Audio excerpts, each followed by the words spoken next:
Call an ambulance. Hurry up. My husband, who always irritated me, collapsed on the floor, sweating heavily. The paramedics arrived quickly, checked his condition, and put him on a stretcher. Then they turned to me and asked, "Are you his wife? Can you come with us to the hospital?" My husband, lying on the stretcher, looked at me with pleading eyes. I looked back at him and said firmly, "No, I will not." "What?" he said, sounding confused. "This man is a stranger to me, so I am not coming." "What?" he repeated. "Please take care of the rest," I told the paramedics. "Wait, Julie, wait," he called out. I pulled out something I had been carrying in my pocket for days. When he saw it, his face turned even paler. "How dare you treat me like a slave all these years? This is my revenge. I will never forgive you." My name is Julie. I'm a 37-year-old housewife living in a rented apartment with my husband, Scott. I met Scott through a colleague at work when I was still employed full-time. My colleague had many friends and often invited me to parties. I'm more of an introvert and prefer watching movies or cooking alone. I wasn't comfortable with large group activities, so I kept saying no. One time, a colleague invited me to a barbecue with his friends. At first, I refused as usual, but my colleague insisted, and I ended up going. On the day of the barbecue, there were so many people there. One of them was Scott, who later became my husband. I was having a drink a little away from the group when my colleague brought Scott over to me. My colleague said he thought we should meet because we had similar interests. I was surprised, but Scott started talking to me. He was nicely tanned and clearly liked the outdoors. When I talked to him, I found him to be friendly and funny. I thought Scott and I, who both preferred being alone and indoors, wouldn't get along. But as we talked, we found out we had common interests, just like my colleague had said.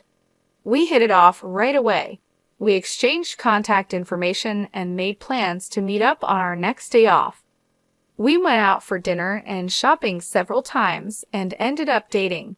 After several years, Scott proposed, and we got married.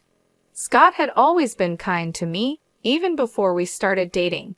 He was the ideal man to take me out of my indoor lifestyle. That didn't change after we got married, but over the past few years, he started to say and do things that made me uncomfortable. I quit my job and became a housewife because Scott wanted me to. However, he often made sarcastic remarks about it. For example, when I got sick and was late cooking dinner, he came home and said, "Hey, why isn't my dinner ready yet?" "Hi, sorry. I was sick today. I had to rest earlier and couldn't get up. Can you take a bath first?" I replied. "Huh? What's that? You're a housewife.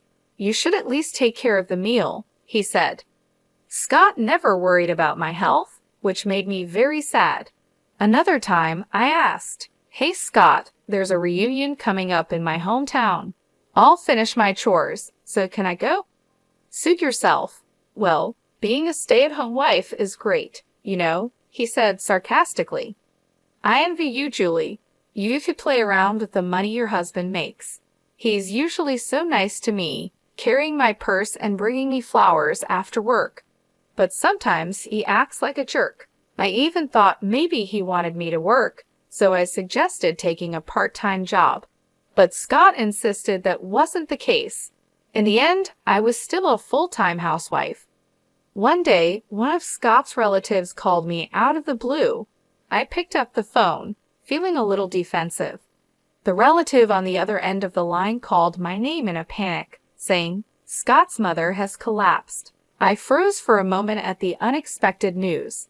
According to my relative, she had gone to visit my mother-in-law a few hours earlier and found her lying in the yard. She called an ambulance, which rushed to the scene and took my mother-in-law to a general hospital. I prepared myself in a panic and ran out of the house. When I arrived at the hospital, I was told her condition was still too unpredictable. As we were talking about this, Scott came running in, out of breath.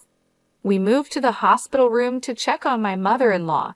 She was lying in bed, covered with various tubes, and it was painful to watch. "Mom!" My husband called out to her, but of course she did not respond. Scott stayed in the hospital room for the rest of the day, and I decided to go home and get everything we needed for the hospital stay. After a while, my mother-in-law recovered enough to sit up by herself. However, she still needed help with everything. I'm glad she's able to get up. I wonder if she will be able to walk again if she continues her physical therapy. When my mother-in-law's discharge date was approaching next week, I mentioned it to Scott. Then he started to say something I didn't understand. "Oh yeah, are you ready? We'll be leaving this house next week, so you'd better start packing our stuff." I couldn't understand what he meant. Scott seemed annoyed, as if he didn't like my reaction. "We don't need this house since we're going to live with my mom at my parents' house. You are still as dense as ever, aren't you? Does that mean I'm going to live with my mother-in-law after she gets out of the hospital?"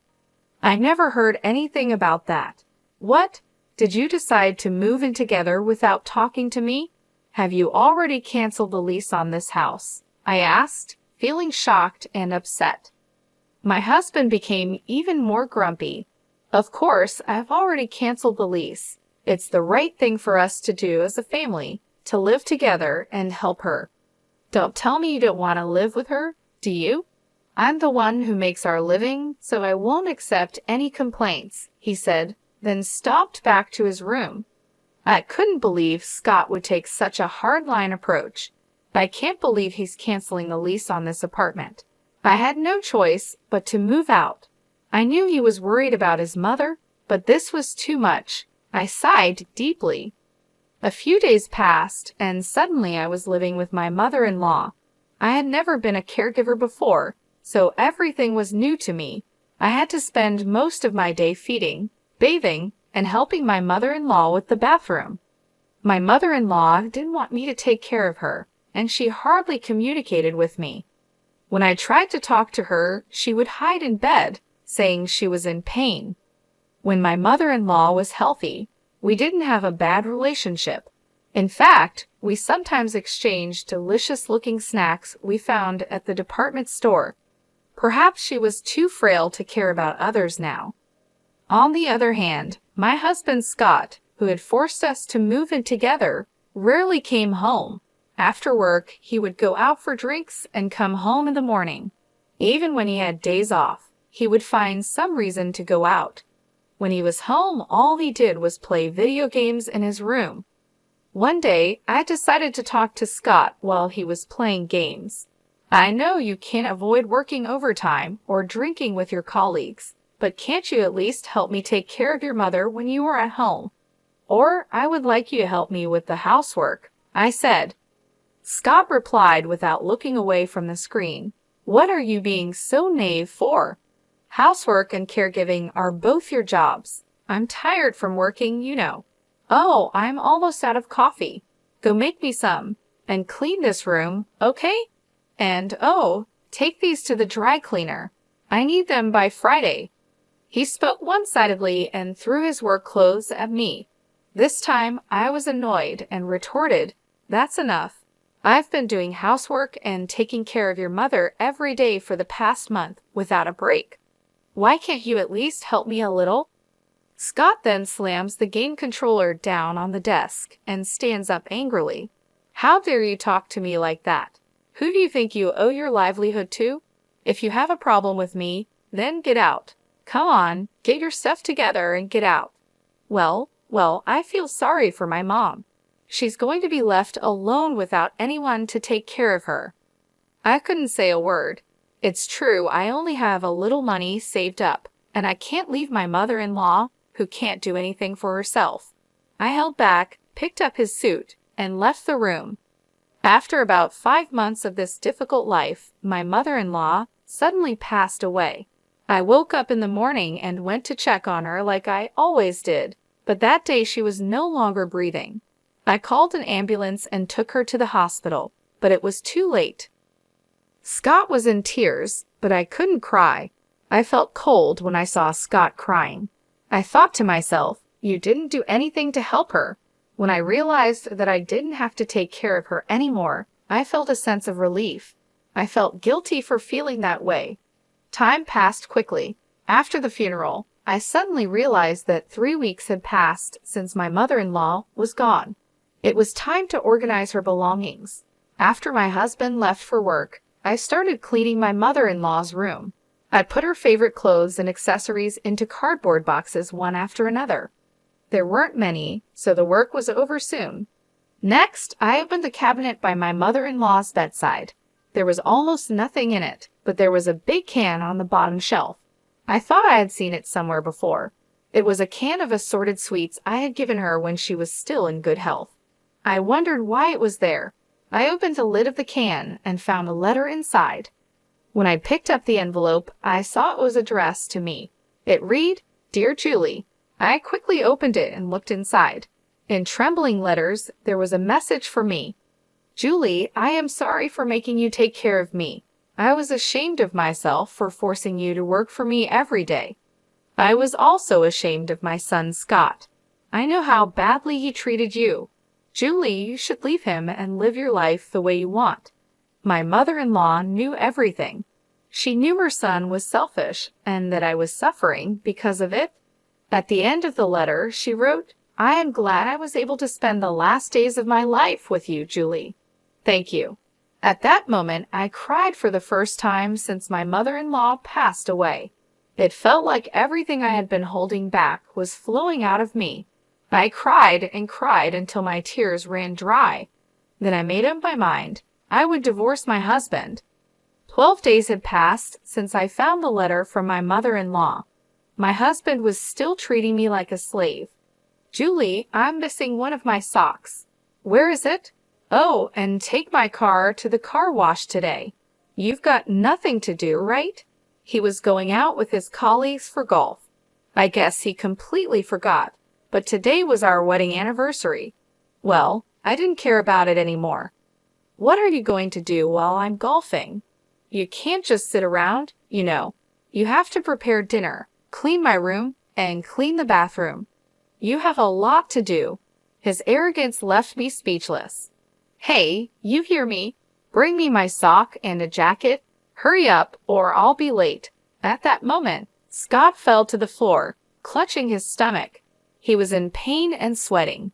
He told me to call an ambulance, his words coming out with difficulty. I froze, feeling sad about the situation.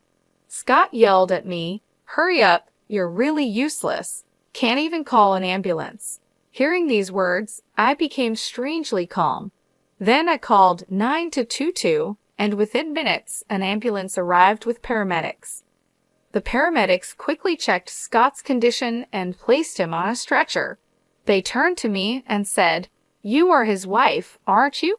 Would you come with us to the hospital?" Scott looked at me with pleading eyes as he was placed on the stretcher.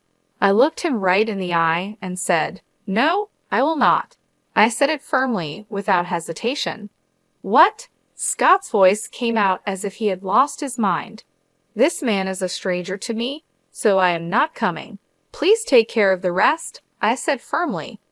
Then I confronted Scott with something I had been carrying in my pocket for the past few days. It was the divorce papers that I had been forced to sign during a fight a while ago. My husband had always told me that if I disobeyed him, he would serve me with the divorce papers. Scott tried to snatch the divorce papers from me, but he couldn't move due to the pain. He had to lean back on the stretcher without any effort. "Excuse me, but please leave now," I told the paramedics, who finally took my husband away. In the ambulance, he must have looked like a poor husband whose wife had given him a divorce. He should be embarrassed. I watched the ambulance leave and then went back to the house. It took a long time, but the divorce papers were accepted, and the divorce was officially finalized. While Scott was in the hospital for a week, I was busy packing my belongings and sending them to my parents' house. One day, I ran into Scott at the grocery store. He looked desperate. "Julie, please don't do this to me. You love me, don't you? Please don't leave me. I admit I've made some mistakes. You listened to me no matter what I said, so I just got carried away," he said, looking completely pathetic. The divorce is already finalized. It's too late for you to act so fragile. Go ahead and live your life as you please, I replied. He looked shocked, his hands shaking and his face turning pale. Well, that's that then. Bye, I said, turning away. It had been 5 months since Scott and I had divorced. One day, Scott showed up at my parents' house. He was ringing the intercom and calling out my name so loudly that I had no choice but to see him. Sure enough, he wanted me to get back together with him. Julie, please, I can't live without you, he pleaded. I looked at him and shook my head. Scott, we're done. It's over. You need to move on, I said, trying to stay calm. He looked like he was about to cry, but I had no sympathy left for him. He'd made my life miserable for so long, and I was finally free. Scott didn't give up easily. He kept coming back, trying to talk to me, trying to convince me to give him another chance. Each time, I stood my ground. No, Scott, we're not getting back together. You need to accept that, I repeated over and over. It wasn't easy. There were moments when I felt a pang of guilt, moments when I wondered if I was being too harsh. But then I remembered all the times he had belittled me, all the times he had made me feel worthless. I remembered the letter from my mother-in-law, and I knew I was doing the right thing. One day, I found a new place to live. It wasn't much, just a small apartment, but it was mine. I moved in, set up my things, and started a new chapter in my life. It felt good to be in control, to make my own decisions without anyone telling me what to do. I found a part-time job at a local bookstore. It didn't pay much, but it was enough to get by. More importantly, it gave me a sense of purpose, a reason to get up in the morning. I made new friends, started new hobbies, and slowly I began to rebuild my life. Scott eventually stopped trying to contact me. I heard through mutual friends that he had moved to another city, started a new job. I wished him well, but I was glad he was no longer a part of my life. Looking back, I realized that leaving Scott was the best decision I had ever made. It wasn't easy, and it took a lot of courage, but it was worth it. I was finally free to be myself, to live my life on my own terms. And that was the greatest gift I could have ever given myself. When I kept quiet, he began to tell me about his current life. I can't cook because you always did all the housework, he said. Now, I only eat TV dinners or go out to eat. He admitted he had gained 20 pounds since the divorce. It was clear to see the extra weight on his face and stomach. He went on, I don't know how to do laundry either. My shirts are wrinkled and smell bad, making me look dirty. It was true his clothes were a mess, and he looked unkempt. I finally realized how much you did for me, Julie. If I don't fix this, people at work won't respect me, he said, starting to cry. But I knew those tears were just to make me feel sorry for him and get me back to being his servant. There was no way I was going back to that life. If you don't leave, I'll call the police, I said firmly, treating him like a stranger. Scott got scared and left the house, crying. I'm sure he won't bother me anymore. At least I hope so. My ex-husband seems to be having a hard life now, but I am doing quite well. I stayed at my parents' house for a while, but now I rent a small apartment and live alone. My standard of living is lower than when I lived with Scott, but I enjoy having my own time and space. I thought it would be hard to find a job at my age, but a friend of mine knew someone who was retiring, and I got a job to take her place. I feel so happy to spend time and money only on myself without anyone telling me what to do. From now on, I want to take care of myself at my own pace. It's the beginning of a new chapter in my life. I have learned to enjoy the little things, reading a book in peace, cooking my favorite meals, and decorating my apartment just the way I like it. Scott tried to contact me a few more times, but I ignored him. Once, he showed up at my parents' house, ringing the intercom and calling my name loudly. I had no choice but to see him. He pleaded with me, saying, Julie, please, I can't live without you. I looked at him and shook my head. Scott, We are done. It's over. You need to move on, I said calmly. He looked like he was about to cry again, but I had no sympathy left for him. He had made my life miserable for so long, and I was finally free. I started making new friends and picking up new hobbies. I joined a book club and started taking yoga classes.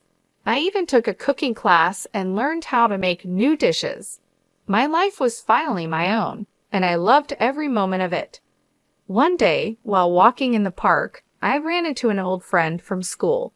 We talked for hours, catching up on lost time. It felt good to reconnect with people who knew me before I was married. It reminded me of who I was and who I wanted to be. Looking back, I realized that leaving Scott was the best decision I had ever made. It wasn't easy, and it took a lot of courage, but it was worth it. I was finally free to be myself, to live my life on my own terms. And that was the greatest gift I could have ever given myself. Every day, I wake up with a sense of peace and happiness. I am no longer bound by someone else's expectations. I am living for myself, and it feels wonderful. I am excited about the future and all the possibilities it holds. From now on, I will take care of myself, follow my dreams, and live my life to the fullest. This is just the beginning of a new and exciting chapter in my life. I am ready to embrace it with open arms.